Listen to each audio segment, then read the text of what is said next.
Bismillahirrahmanirrahim. Assalamualaikum warahmatullahi wabarakatuh. Alhamdulillah. Wassalatu wassalamu ala rasulillah. La haula wa la quwata illa billah. Amma ba'dah.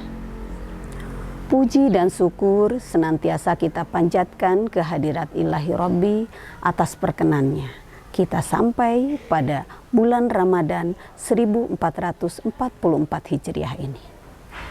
Sholawat serta salam semoga sampai kepada junjungan kita Rasulullah Nabi Muhammad Sallallahu Alaihi Wasallam, sampai pada kita umatnya. Amin ya Rabbal Alamin. Sahabat madrasah rahimakumullah, pada syiar Ramadan kali ini akan disampaikan 3 manfaat saum berdasarkan kajian ilmu pengetahuan alam atau sains.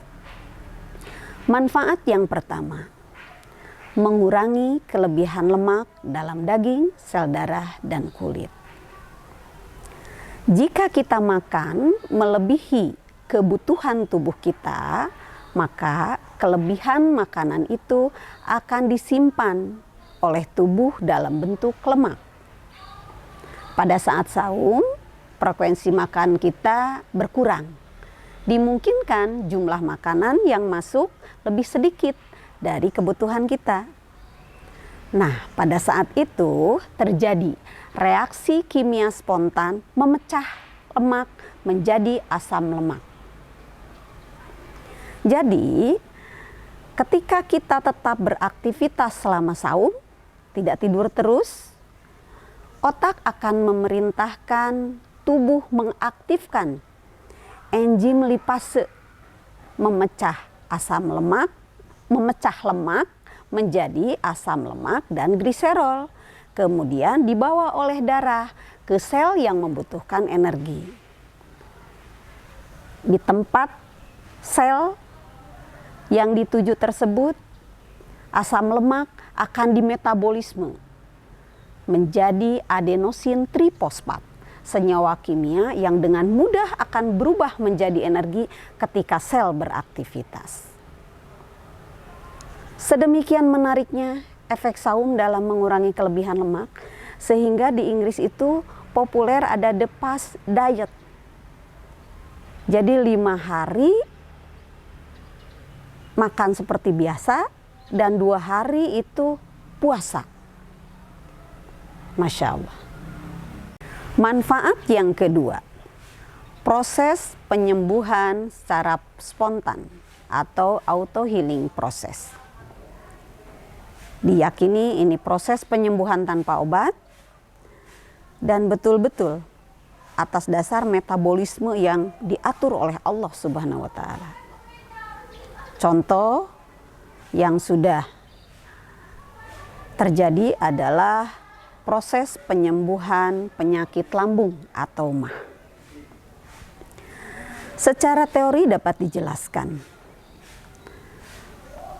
tubuh kita memproduksi asam lambung yang disebut asam klorida dengan rumus molekul HCl.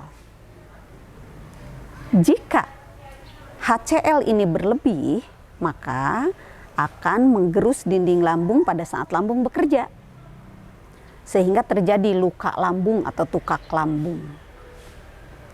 Dan jika HCl ini berlebih juga, cairannya itu akan berubah menjadi gas, menekan ke organ tubuh yang lain yang kita sebut dengan gastritis.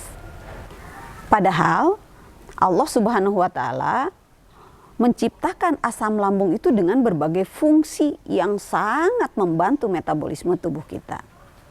Di antaranya, HCl memberikan ion H+ kepada enzim pepsinogen supaya berubah menjadi pepsin. Enzim yang mengubah protein menjadi peptida. Nanti peptidanya diserap oleh usus, kemudian di usus itu dipecah lagi, kemudian akan dibawa oleh darah ke sel-sel, di sel itu akan dimetabolisme sehingga menjadi asam amino, selanjutnya akan menggantikan sel-sel yang rusak dan menjadi sel-sel yang baru. Bayangkan kalau tanpa ada HCl. Kemudian HCl juga menjaga keseimbangan pH lambung antara 1,5 sampai 3 supaya proses pencernaan itu berjalan dengan lancar. Jika ada kuman atau penyakit yang masuk, HCl lah yang membunuh kuman penyakit itu di dalam lambung. Bagaimana HCl kan asam kuat? Nah, Allah menciptakan ada mucin, pelindung mukosa dinding lambung, sehingga pada kondisi yang normal tidak akan HCl itu menggerus dinding lambung. Nah, HCl ini diproduksi oleh gastrin dalam sel tubuh kita. Siapa yang memerintahkannya? Otak dan hati kita. Jadi pada saat saum, otak dan hati kita memerintahkan tubuh supaya sel ini tidak memproduksi asam lambung karena lambungnya mau istirahat. Gitu. Nah, kemudian sudah terdiagnosa juga pemicu kelebihan asam lambung itu dari asupan makanan yang kurang sehat, pola makan yang tidak teratur, dan stres. Nah, pada saat saum, ketiganya bisa kita atasi. Asupan makanan itu bisa kita jaga karena frekuensi makannya sudah tentu kan, jadi kita betul-betul menyiapkan. Belum azan juga sudah disiap-siapkan ini sejak ini. Kemudian pola makannya menjadi teratur, ya. Dan jika ibadahnya itu betul-betul mardotillah, insya Allah tidak akan stres, jauh dari stres.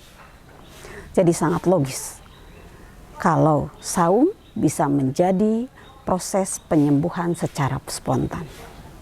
Wallahu a'lam bishawab. Yang pasti kita yakin dalam Quran surah ke-26 ayat 80 yang berbunyi, wa iza maridtu fahuwa yashfin. Jika aku diberikan penyakit, maka dialah Allah yang menyembuhkanku. Manfaat yang ketiga, mengeluarkan racun tubuh atau istilahnya detoksifikasi. Penjelasan singkatnya begini. Sel-sel tubuh memperoleh makanan dari darah, sedangkan darah memperolehnya dari usus. Usus menyerap sari makanan dari lambung yang telah mengolahnya berdasarkan asupan makanan yang kita konsumsi.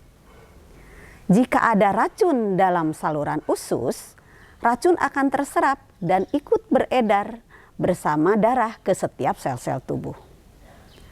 Saat saum, secara alami, usus akan membersihkan diri. Di saat yang sama, lambung juga beristirahat. Demikian juga hati, tempat menyaring segala sesuatu yang dikonsumsi maupun dihirup oleh manusia akan beristirahat juga. Dengan saum, tentu ada jeda sekian jam bagi organ-organ tubuh tersebut untuk beristirahat. Dengan kata lain, relaksasi organ-organ tersebut menjadi cara tubuh mengeluarkan racun atau detoksifikasi. Sahabat madrasah rahimakumullah, demikian manfaat saum dalam kajian ilmu pengetahuan alam atau sains. Tentu saja manfaat ini dapat terjadi jika kita menjaga keseimbangan nutrisi selama saum yang sudah kita bahas di Syiar Ramadan tahun lalu. Sahabat madrasah, jika kita ingin mendapatkan manfaat yang sudah disampaikan, sebenarnya Allah Subhanahu wa Ta'ala sudah mensyariatkan. Dalam siklus mingguan ada saum, sunnah, Senin dan Kamis. Dalam siklus bulanan ada saum Ayyamul Bid selama 3 hari berturut-turut, yaitu setiap tanggal 13, 14, dan 15 Hijriah. Sementara dalam siklus tahunan, ya saum Ramadan yang sedang kita jalankan sekarang ini.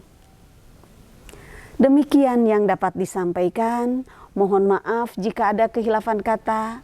Billahi taufik wal hidayah wal inayah wal barokah. Wassalamualaikum warahmatullahi wabarakatuh.